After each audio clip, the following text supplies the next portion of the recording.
Coucou tout le monde, j'espère que vous allez bien et je vous souhaite la bienvenue sur cette nouvelle vidéo. Et aujourd'hui, j'ai envie de vous parler des audiobooks que j'ai écoutés depuis le début de l'année et que j'ai trouvé trop stylés. Pour la petite histoire, vous savez que j'aime bien raconter ma vie. J'ai eu une phase en fin d'année dernière où j'ai pas écouté beaucoup d'audiobooks, j'étais pas dans le mood, je ne sais pas pourquoi. Et au contraire, cette année, début d'année, du coup, jusqu'à maintenant en fait, toujours, je suis très dans le mood pour les audiobooks. J'ai lu très peu de livres papier, parce qu'en fait j'avais, des choses à faire, j'étais un peu à droite à gauche, j'avais des choses à dessiner et en fait l'audiobook s'y prête à merveille. Donc du coup, j'ai écouté plein d'audiobooks très stylés et j'avais envie de partager avec vous. Si jamais vous aimez bien les audiobooks, ça vous donnera, peut-être des inspirations. Moi je sais que je suis toujours à la recherche de bons audiobooks parce que des fois il y a des bons livres, mais avec des audiobooks éclatés. Donc je vais vous les donner dans l'ordre dans lequel je les ai écoutés. Il y a pas de catégorie de machin de bidule, j'ai pas fait ça. Alors, le premier, si vous regardez un petit peu mes autres vidéos, je ne suis pas sûre parce qu'il y a très peu de gens qui les regardent, mais j'en ai déjà parlé dans une autre vidéo, c'est, le livre de Thomas Pesquet, Ma vie sans gravité, que j'ai adoré. C'est un des premiers que j'ai je crois que c'est le premier audiobook de l'année d'ailleurs que j'ai écouté. Écoutez, c'est pas compliqué. Vous aimez l'espace, vous allez kiffer. C'est une personne qui est, très active. Je suis un peu jalouse, moi qui ai des moments d'énergie, extrême et après des moments de down parce qu'il faut que je me remette de ces pics d'énergie. J'ai l'impression que lui n'a pas de moments de down. Je trouve que c'est très inspirant de voir les gens comme ça, donc passionnant de voir, son parcours. Il raconte un petit peu ses études, tout ça, comment est-ce qu'il s'est retrouvé, là où il est aujourd'hui quoi, globalement. Très intéressant, pas trop, relou parce que des fois je trouve que les gens qui racontent leur vie, ça peut être un peu boring. Ça s'écoute super bien, le narrateur fait super bien le taf. Donc écoutez, je recommande, c'est très chouette. Je me suis fait offrir le livre papier juste après parce que voilà. Deuxième, alors, je sais même pas comment je vais, autre livre, autre audiobook, autre truc improbable, j'ai écouté Le Mage du Kremlin et je l'ai acheté. Alors, Le Mage du Kremlin, c'est un livre, un audiobook qui m'a fascinée, mais je l'ai écouté tellement vite et il est globalement quand même assez court. Il fait 300 pages et c'est quand même pas écrit petit, donc ça s'écoute très, très vite. Je me souviens plus des détails. Ça, c'est un truc qui arrive souvent quand j'écoute les choses vite ou que je les lis vite. Je me souviens plus des détails.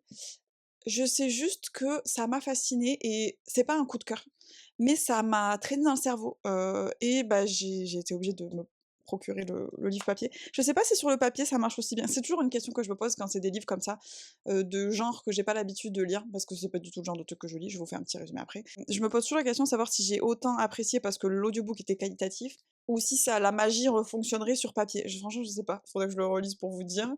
Quoi qu'il en soit, en gros, on suit un monsieur qui va être un peu dans les coulisses du pouvoir de la Russie actuelle, avec Poutine et tout ça. Et en fait, il nous raconte un peu sa vie, et à travers lui, on voit le passage de la Russie de l'URSS à la Russie actuelle. Et c'est surtout un livre qui va parler de pouvoir, qui va parler de société, de qu'est-ce qu'une société veut, quels sont les mouvements, je sais pas comment exprimer ça. Comment est-ce qu'une société entière réagit à des changements aussi, violents, on va pas se mentir, l'ouverture de la Russie, sur le capitalisme et tout, ça a fait des trucs assez, intenses. Et c'était super intéressant, c'était assez fascinant et je trouve alors ça se lit un peu comme un mémoire, je dirais. J'ai trouvé ça fascinant. Je pourrais pas vous donner des détails de quoi, comment, pourquoi, parce qu'encore une fois, je vous dis, j'ai un souvenir global, mais j'ai oublié les détails. Juste, je sais qu'à la fin, je me suis quand même dit à prendre avec des pincettes parce que c'est un livre qui parle beaucoup de, les Russes ils pensent ça, les Russes ils réagissent comme ça parce que ci, parce que ça.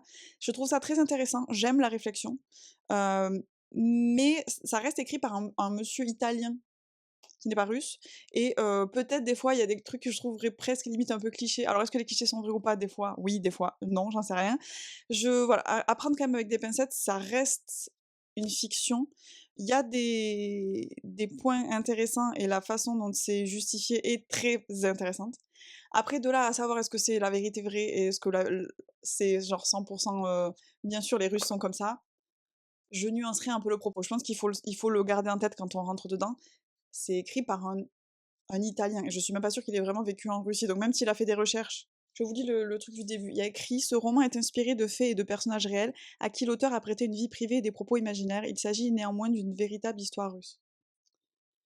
Où se situe la réalité, où se situe la fiction? Bon voilà, je pense qu'il faut le garder en tête et j'avais lu que le monsieur, il a été aidé par des gens russes. Voilà, ça reste que je trouve ça toujours un peu délicat, des gens qui affirment des choses sur un peuple. un peuple entier, en faisant soi-même pas partie de ce peuple, sachant que déjà, moi je suis française et je peux pas affirmer que je sais, tout sur tout le peuple français. Je trouve que ça est toujours un peu périlleux de faire des généralités, encore plus quand, on fait pas partie de la culture, dont on parle. Quoi qu'il en soit, je préfère le dire parce que, bah, ça reste important d'avoir du recul sur ses lectures. J'ai quand même grandement apprécié ma lecture, j'ai quand même trouvé ça passionnant et encore une fois, bah, c'est écrit, je sais pas, qu'il y a quelqu'un qui a dit: «On ne lâche pas ce roman passionnant, suffocant». Une réflexion passionnante sur le pouvoir, c'est ça, voilà, c'est résumé, très bien. Écoutez, je suis pas du tout du genre à lire des choses aussi sérieuses sur des trucs aussi réalistes de base. C'est des sujets qui m'intéressent toujours, par contre. Sachez que c'est des sujets qui m'intéressent, mais j'ai tendance à les consommer à travers des reportages Arte. Mais là, en audiobook, écoutez, c'est passé crème, donc si jamais vous sentez que potentiellement le sujet peut vous intéresser, j'ai envie de vous dire: testez. C'est pas du dans toutes mes lectures, moi je suis plutôt, fantasy, romantasy, science-fiction, romance, enfin voilà, vous voyez? Des choses qui sont ou légères ou éloignées du réel, même s'il y a des propos qui sont proches de l'humanité. Là, c'est quand même ancré très dans la réalité, donc on sait jamais, testez, ça pourrait vous intéresser. C'était un peu long sur celui-là. Dans un autre genre, mais aussi dans le genre, «Ah bon, je lis ça et j'apprécie», j'ai écouté The Wedding People et j'ai surkiffé ce livre. Pareil, je l'ai, dévoré, je me suis empressée de l'acheter dès que j'ai pu aller à Smith& Son à Paris. C'est l'histoire d'une meuf qui est au fond du seau. Son mari l'a quittée, c'est une prof, mais elle a plus la foi, elle a plus l'œil du tigre et en fait, elle en arrive à un point où elle veut mettre fin à ses jours. Voilà, alors ça a l'air glauque, mais attendez, je vous explique et donc pour faire ça, elle va louer une chambre dans un hôtel un peu le luxe dans lequel elle voulait aller avec son mari. Finalement, il y a plus de mari donc non et elle y va et elle se dit: «Je vais faire ma soirée parfaite et puis après c'est ciao bambino les gars, j'en peux plus de la vie, c'est pas possible». Quand elle arrive là-bas, elle se rend compte qu'en fait l'endroit a été privatisé pour un mariage et en fait sa réservation est une anomalie. Elle n'aurait pas dû pouvoir réserver, mais elle est là et sur le chemin pour aller dans sa chambre d'hôtel, elle croise la mariée. La mariée qui est là genre: «Bonjour meuf, tu es qui? Tu fais partie de ma famille? Tu fais partie de la famille de mon mari?» Elle est là genre: «C'est ton mari, je sais pas qui je suis», genre: «Ça te choque pas?» Bon bref.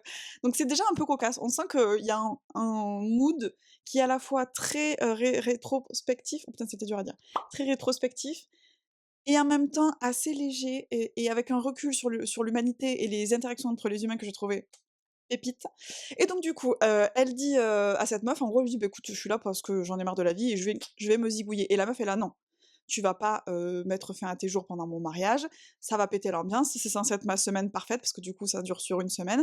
Elle dit: «Non, il y a pas, tu fais pas ça en fait».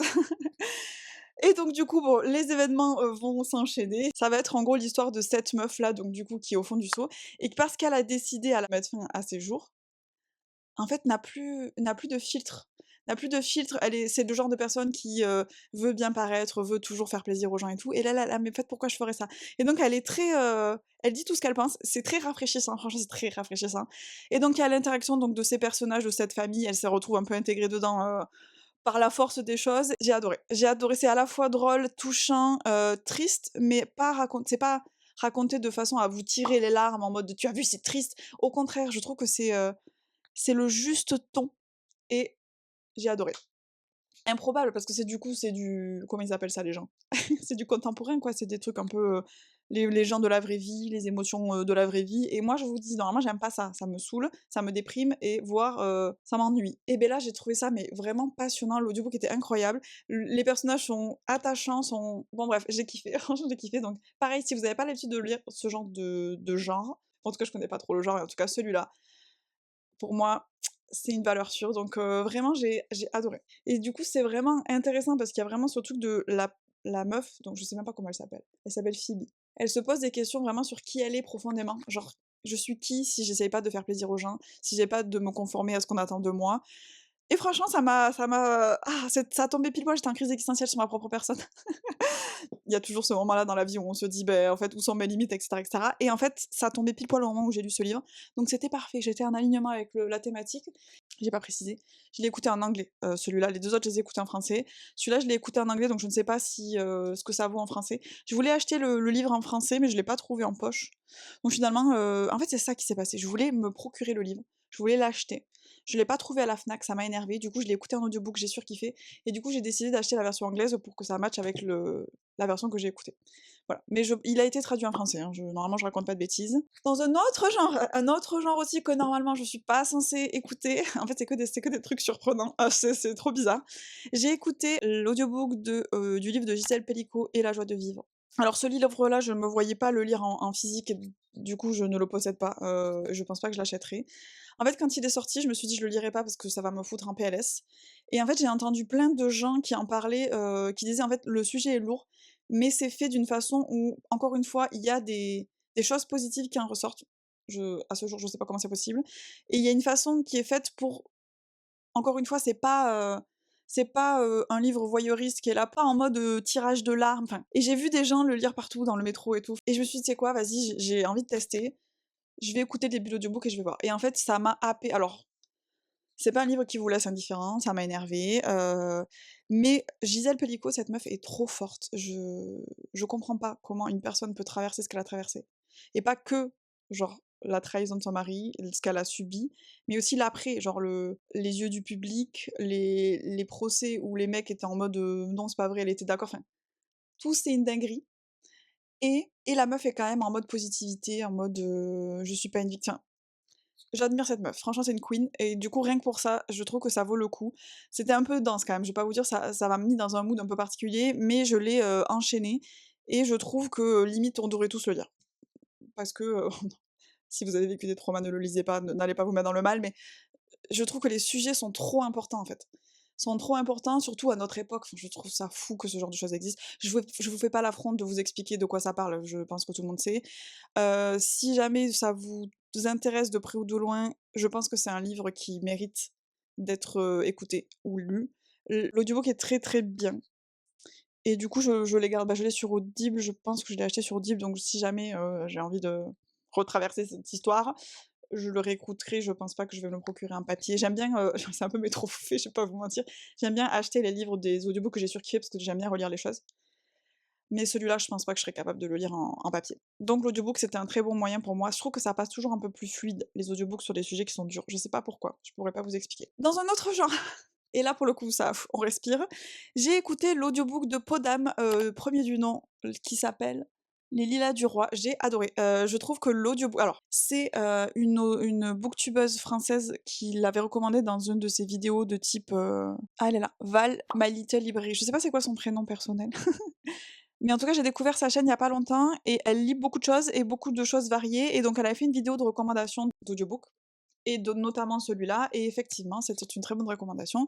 J'ai adoré. Alors du coup, c'est un retelling de Peau d'âne et il faut savoir que j'adore les retellings des contes. Je sais pas pourquoi, je kiffe. Alors il y en a plein de tout genre, il y en a que j'ai aimé plus que d'autres, mais de manière générale, un retelling de contes, je suis la cible. Et celui-là, je savais pas où ça allait parce qu'il y a toute une première partie où en gros, ça suit la trame initiale et je me suis dit: «Bah, c'est la moi du montage». J'ai jamais fini cette phrase, je sais pas pourquoi. J'étais en train de dire, avant que je m'arrête définitivement, je savais pas à quoi m'attendre en termes d'adaptation du conte, je savais pas à quel point ça allait être fidèle à la chose. Sachant qu'au début, je trouvais quand même que c'était plutôt assez fidèle, c'était juste plus profond, plus réaliste et plus tangible, plus palpable.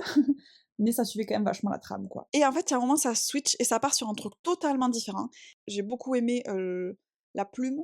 Oui, il y a une sensation, on sent le côté un peu médiéval. La meuf qui fait la voix, en plus, le fait super bien. Je me sentais un petit peu vraiment dans la haute société médiévale. Je trouve que ça marche très bien tout en restant digeste. Donc j'ai beaucoup aimé la plume.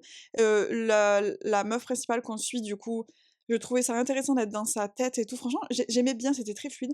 Je l'ai écouté à l'aéroport, il y avait une queue de fou pour passer, les trucs des passeports là. C'était très bien. Franchement, ça m'a sauvé la vie et j'ai adoré. Franchement, je sais pas quoi vous dire.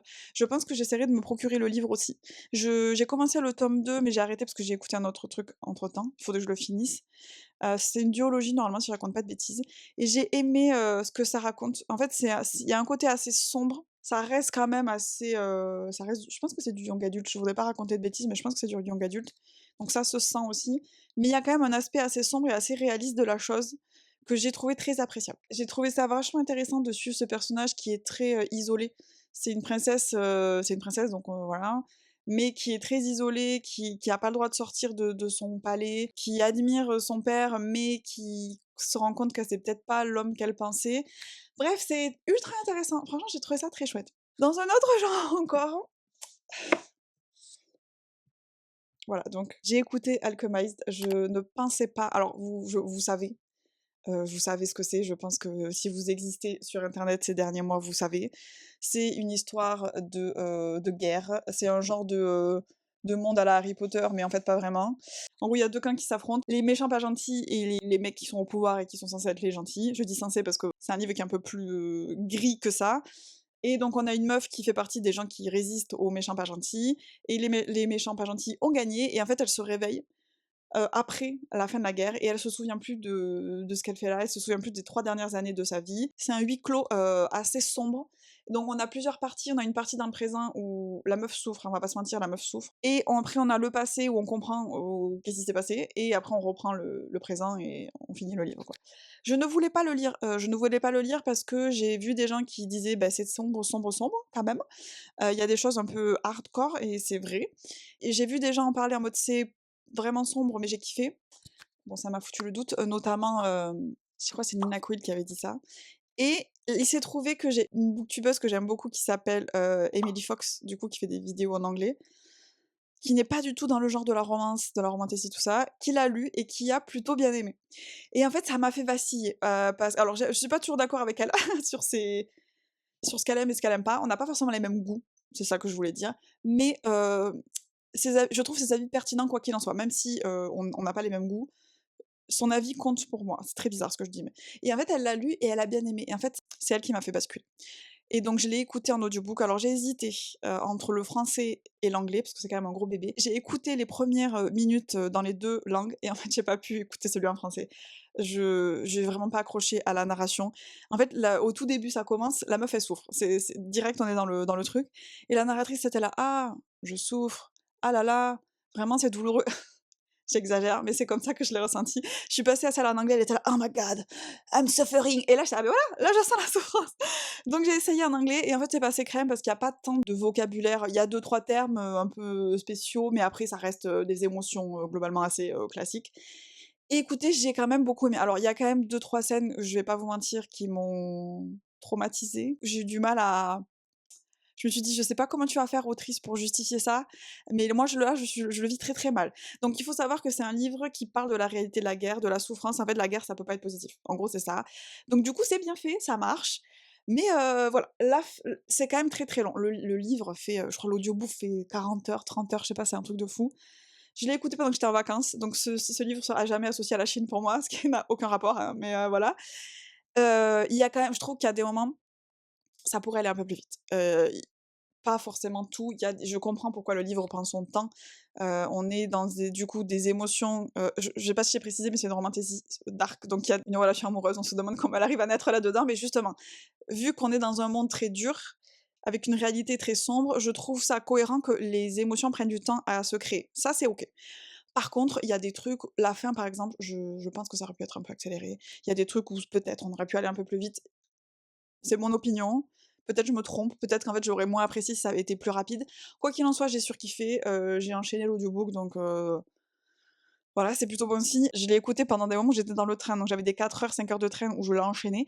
J'ai dû faire des pauses. J'ai dû faire des pauses de 1-2 jours parce que c'était drainant, mais en fait c'était drainant, mais c'était tellement intense, c'était tellement palpable, les émotions étaient tellement palpables que, ben, en fait, bah ouais, j'ai kiffé quoi, et je l'ai acheté. Alors j'ai hésité pendant 1000 ans, hein. J'ai acheté la version française en papier, et en fait, au moment où, je l'ai acheté, enfin juste avant que je l'achète, ils ont sorti la version collector. Sauf que la version collector, les gars, elle pèse 15 tonnes, je peux pas. Déjà lui, c'est une bricasse. J'ai failli acheter la version en anglais, j'ai trouvé la couverture beaucoup plus qualitative, mais pareil, le truc était encore plus énorme. Je me suis dit: «Non, là je peux pas». Genre déjà, j'ai hésité à attendre qu'il sorte en poche. Puis je sais pas s'il sortira en poche, et je me suis fait juger par mon chéri, il m'a dit: «Ça en poche?» C'est vrai que c'est déjà écrit très petit.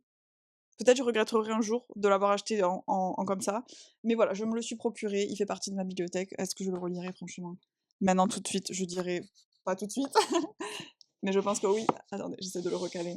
En tout cas, il me le fallait. Du coup, je l'ai acheté en français, je sais pas si j'ai précisé, donc je me dis: «C'est pas mal comme ça, si je le lis en français, ce sera plus facile, ça ira plus vite», parce que le lire en papier, ça doit prendre 1000 ans. ça passe toujours plus vite en audiobook, hein, on peut faire d'autres trucs en même temps, quoi, globalement.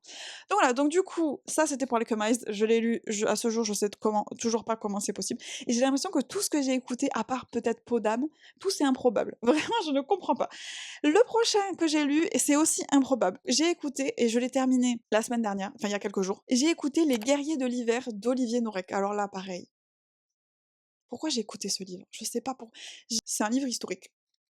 Je suis pas fan, enfin, encore une fois, je suis très fan du sujet, mais en reportage Arte, j'ai saigné tous les reportages imaginables, possibles, imaginables sur la Seconde Guerre mondiale, sur tous les camps en action. Vraiment, j'ai passé des semaines entières à regarder des trucs comme ça, donc le sujet m'intéresse, d'accord? C'est juste que normalement, la lecture, pour moi, c'est du fun. Et c'est pas des choses trop bressons. Ou alors avec parcimonie. Vous allez pas me croire après tout ce que je viens de vous dire, mais je pense que c'est aussi pour ça qu'en audiobook ça passe mieux, parce que, beh, c'est un mix entre un reportage et je lis un truc, j'ai pas besoin de me poser, je peux faire d'autres trucs. Bref, bon, tout ça pour vous dire que je suis pas la cible. C'est un livre qui parle de la guerre entre la Finlande et la Russie. Déjà, je savais pas qu'il y avait eu une guerre entre la Finlande et la Russie. C'est au tout début de la Seconde Guerre mondiale, 39-40. C'est une guerre qui a duré le temps d'un hiver, qui est inconnue au bataillon, et qui est fascinante parce qu'en gros, c'est la Finlande qui est un tout petit pays de 3 millions d'habitants versus l'URSS de 176 millions d'habitants, un truc comme ça. Et en fait, les Russes avaient prévu de déglinguer la tronche des Finlandais, sauf qu'en fait, non, ça s'est pas passé comme ça, et la guerre n'a pas duré 2 jours comme Staline l'avait prévu. Et en gros, on nous raconte cette guerre-là à travers le prisme des gens qui l'ont vécue, et j'ai trouvé ça fascinant. C'est dynamique, c'est réaliste sans être c'est triste sans être arracheur de larmes. En fait, c'est ça que je pense que j'ai apprécié dans le livre. C'est un sujet qui est triste, on nous dit: «Là, c'est triste», mais la façon dont c'est fait, ça nous met pas en PLS. Je saurais pas expliquer pourquoi. Il y a un côté quand même espoir dans la chose parce que, bah, les mecs, ils résistent, on se demande comment ils font. Il y a un côté fascinant parce que les mecs résistent et on sait pas comment ils font, et le truc qui est ouf, parce qu'après j'ai écouté des interviews du coup d'Olivier Norek parce que je vous dis, ça m'a fasciné. Je l'ai enchaîné le truc. Rien n'a été inventé. Tout ce qui est raconté, contrairement à ce livre-là où on sait pas trop quelle est la part de réalité, quelle est la part de spéculation, quelle est la part d'hypothèse, tout ça, même si ça reste très intéressant. Là, ce ne sont que des faits réels, voire même des fois, il y a des discussions qui rapportent de choses qui ont été retranscrites de l'époque. Et je trouve que ça rend la chose encore plus fascinante. Ce livre m'a scotché. J'ai pas d'autres mots. Donc on suit un monsieur Simo Aya, je crois que ça se prononce, qui est un sniper d'élite et qui a déglingué beaucoup de Russes à lui tout seul, qui est un peu devenu une légende, qui faisait peur aux Russes. Enfin, c'est fascinant, franchement, c'est fascinant. On suit pas que lui, on suit ses amis, on croise des fois le point de vue de l'URSS. Et ce que j'ai aimé aussi, c'est de voir les mécanismes des gouvernements, du pouvoir et en fait, l'URSS ne fonctionne pas parce que tout le monde a peur de Staline. En fait, là, ils auraient dû éclater la Finlande, et en fait, ils l'ont pas fait parce que l'URSS est dysfonctionnel. Les gens ont peur de dire la vérité à Staline, du coup, il y a des choix stratégiques qui sont faits, qui sont éclatés au sol, et je trouve ça fascinant à constater. Et c'est un peu la même raison pour laquelle on a eu Tchernobyl, c'est qu'en gros, ils ont fait des trucs qu'ils auraient pas dû faire parce que ils avaient la pression du pouvoir qui les terrifiait, quoi. Passionnant. Donc je vous en dis pas plus. Pareil, c'est tout plein de youtubeurs qui en ont parlé et en fait, ils ont commencé à me titiller. Je sais pas qui a eu le dernier mot, qui est-ce qui a réussi à me convaincre, je me souviens plus. Mais je cherchais un livre à écouter sur Spotify et j'ai commencé celui-là et j'ai pas pu m'arrêter. Sachant qu'en plus, et là c'est la transition avec la suite, le narrateur est le même narrateur qui, heu, qui fait la narration de The Expanse, premier du nom. Et je trouve qu'il fait très bien le taf. Donc voilà, je me suis dit, mais que j'ai écouté les 2 en même temps, je me suis dit: «Mais sa voix me dit un truc». Bah oui, c'est le même. Donc sachez que celui-là, je ne le possède pas encore, mais je l'ai fini la semaine dernière. Enfin là, il y a pas longtemps. Je vais l'acheter, c'est obligé, sachant qu'en plus, je l'ai écouté sur Spotify, donc je possède pas l'audiobook. Donc celui-là, je pense que je vais me le procurer. Un autre trophée de plus dans ma bibliothèque. Et donc le dernier, sans surprise, c'est L'éveil du Léviathan. Bon ben voilà, vous voyez de toute façon, est-ce que j'ai besoin de parler? Le machin fait combien de pages? 700 pages? En vrai, il a l'air d'en faire plus, mais 700 pages. Ça fait un petit bout de temps qu'il traînait dans ma pile à lire, c'est de la science-fiction, c'est le début d'une, série de 9 tomes, et je vais pas vous mentir, ce truc me terrifie, et donc commencer le livre en écoutant un audiobook, des fois c'est un bon moyen pour moi d'enlever cette peur. c'est facile d'écouter. Si j'aime pas, beh, j'arrête. Des fois je continue, je commence un audiobook et je continue sur papier. Là, je l'ai écouté tout en audiobook et heureusement que je l'ai fait parce que je ne l'aurais jamais sorti de ma pile à lire, c'est sûr. Écoutez, j'ai beaucoup aimé, bah, déjà le narrateur fait très bien le travail, j'aime beaucoup ce mec, donc bah, déjà merci à lui, il m'a rendu la lecture très agréable. Je vais pas en parler trop longtemps parce que j'en parle dans une autre vidéo qui sortira je sais pas quand, je sais pas si elle est déjà sortie, si elle sortira avant, après, j'en sais rien. Je savais pas où ça allait mener, donc la science-fiction, c'est un space opéra, l'humanité a colonisé, Mars, la Lune et des astéroïdes autour et en fait il y a une espèce de il y a des tensions entre les planètes intérieures et les gens de la ceinture extérieure. Donc on arrive dans ce contexte-là et au tout début, donc on suit un policier un peu genre classique, roman noir. Il boit, il a le chapeau, il est bresson, il est un peu désabusé, voilà. Et un jeune, un jeune, je sais pas s'il est jeune, un mec, plutôt, il a un peu le profil du héros, optimiste, qui, croit en l'humanité. Moi des fois je suis là: «Gars, tu vraiment trop optimiste, l'humanité est pas si, droite que ça, mais OK». Et en gros, ce mec-là se retrouve avec quelques-uns de ses, camarades de vaisseau, parce qu'il était sur un vaisseau qui ramassait de la glace loin pour la ramener sur la ceinture, bref. En fait, il y a son vaisseau qui se fait, exterminer. Donc tout l'équipage, qui sont à la base des mecs, qui font juste leur travail, se font exterminer et en fait, donc ils partent. Lui, il se retrouve sur un autre vaisseau à côté. Ça commence en course-poursuite de, qui c'est les mecs qui les ont exterminés, pourquoi ils ont fait ça et en fait, je savais pas où ça allait mener parce que, moi je m'attendais à ce que ce soit une, société avec des aliens et tout, pas du tout.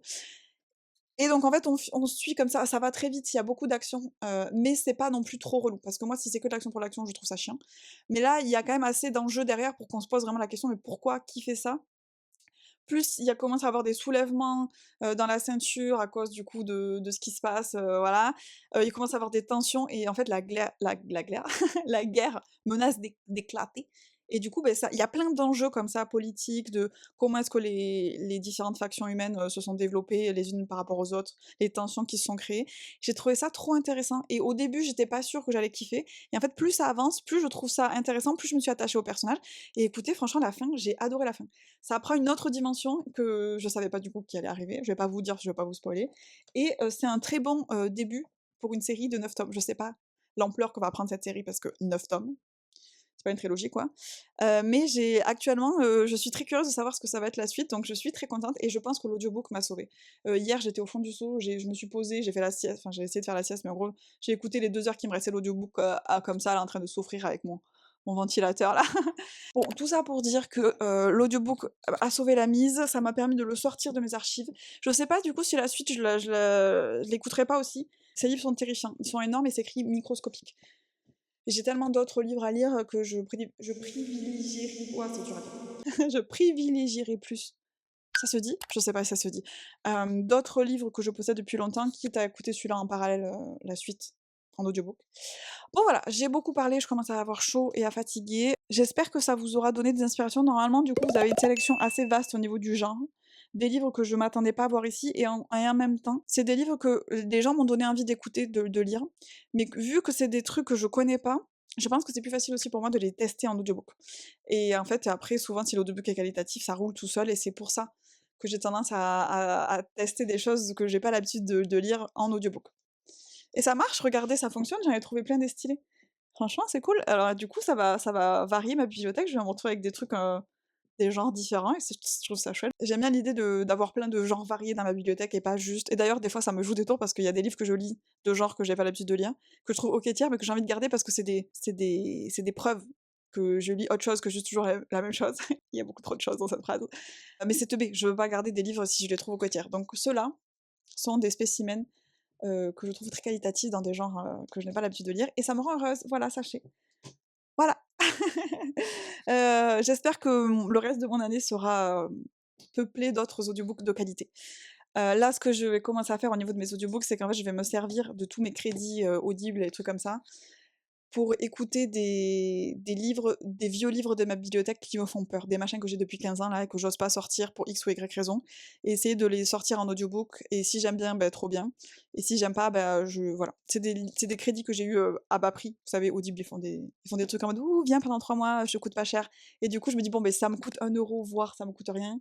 je peux me permettre de choisir des livres, que je possède déjà dans ma bibliothèque parce que je vais pas payer 2 fois pour les mêmes livres, franchement ça fout la flemme. Donc voilà, du coup je pense que mon avenir sera surtout peuplé de ça, mais on n'est pas à l'abri à ce qu'il y a un truc qui me donne trop envie et que je me dise: «Non mais je vais pas l'acheter», du coup bim, je le teste en audiobook et que, voilà, ça pop dans une autre vidéo quoi. Bon, sur ce, je vous laisse, merci de m'avoir écouté jusqu'au à la fin si jamais vous êtes restés jusqu'à la fin et je vous souhaite de belles lectures et je vous dis à plus tard, pour une prochaine vidéo. Je vous fais des bisous, au revoir!